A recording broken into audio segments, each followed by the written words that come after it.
نحمده ونصلي على رسوله الكريم أما بعد فأعوذ بالله من الشيطان الرجيم بسم الله الرحمن الرحيم ربي يسر ولا تعسر وتمم بالخير وبك نستعين آمين. السلام علیکم ورحمۃ اللہ وبرکاتہ. تو آئیے دیکھتے ہیں کہ آج اللہ سبحانہ و تعالیٰ سے ہماری کیا بات چیت ہوتی ہے. سورہ انعام کی آیت 89 میں اہل یثرب کے لیے بشارت ہے. وہ لوگ تھے جن کو ہم نے کتاب، حکمت اور نبوت عطا کی تھی. اب اگر یہ عرب کے لوگ اس نبوت کا انکار کریں تو کچھ پرواہ نہ کرو، کیونکہ اس کے ماننے کے لیے ہم نے ایسے لوگ مقرر کر دیے ہیں جو اس کے منکر نہیں. سبحان اللہ. آیت 90 میں ہم جانیں گے کہ پیروی کس کی کرنی چاہیے. یہ لوگ جن کا ذکر اوپر ہوا وہ تھے جن کو اللہ نے مخالفین کے رویے پر صبر کرنے کی ہدایت کی تھی. لہٰذا اے پیغمبر تم بھی انہی کے راستے پر چلو. مخالفین سے کہہ دو کہ میں تم سے اس دعوت پر کوئی اجرت نہیں مانگتا، یہ تو دنیا جہاں کے سب لوگوں کے لیے ایک نصیحت ہے اور بس. آیت 91 میں یہود کا ایک اور جھوٹ ظاہر کیا گیا ہے. اور ان کافر لوگوں نے جب یہ کہا کہ اللہ نے کسی انسان پر کچھ نازل نہیں کیا تو انہوں نے اللہ کی صحیح قدر نہیں پہچانی. ان سے کہو کہ وہ کتاب کس نے نازل کی تھی جو موسیٰ علیہ السلام لے کر آئے تھے، جو لوگوں کے لیے روشنی اور ہدایت تھی، اور جس کو تم نے متفرق کاغذوں کی شکل میں رکھا ہوا ہے، جن میں سے کچھ کو تم ظاہر کرتے ہو اور بہت سے حصے چھپا لیتے ہو، اور جس کے ذریعے تم کو ان باتوں کی تعلیم دی گئی تھی جو نہ تم جانتے تھے نہ تمہارے باپ دادا.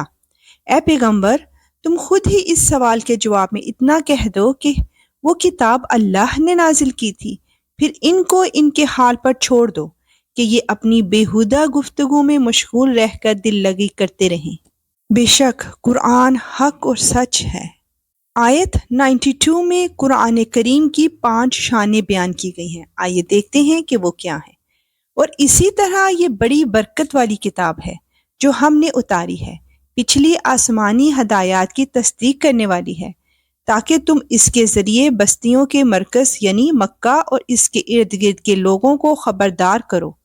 اور جو لوگ آخرت پر ایمان رکھتے ہیں وہ اس پر بھی ایمان رکھتے ہیں، اور وہ اپنی نماز کی پوری نگہداشت کرنے والے ہیں. اے اللہ ہم بھی تمام آسمانی کتابوں کی تصدیق کرتے ہیں. اے اللہ تو ہمیں قرآن پر عمل کرنے والا بنا دے. آیت 93 میں جھوٹوں پر موت کی سختی کا بیان آیا ہے.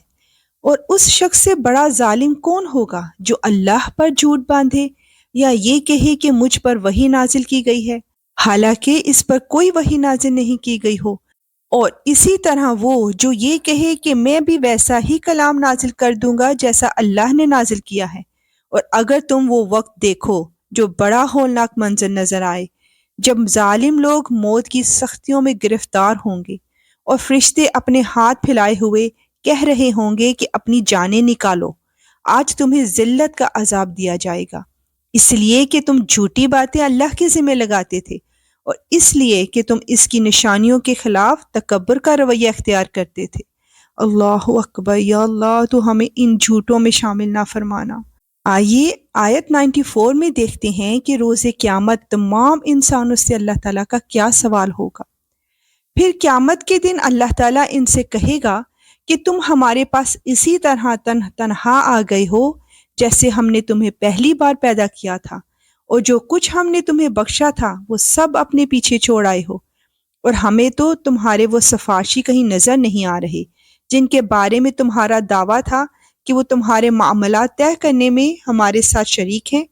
حقیقت یہ ہے کہ ان کے ساتھ تمہارے سارے تعلقات ٹوٹ چکے ہیں، اور جن دیوتاؤں کے بارے میں تمہیں بڑا ظن تھا وہ سب تم سے گم ہو کر رہ گئے ہیں.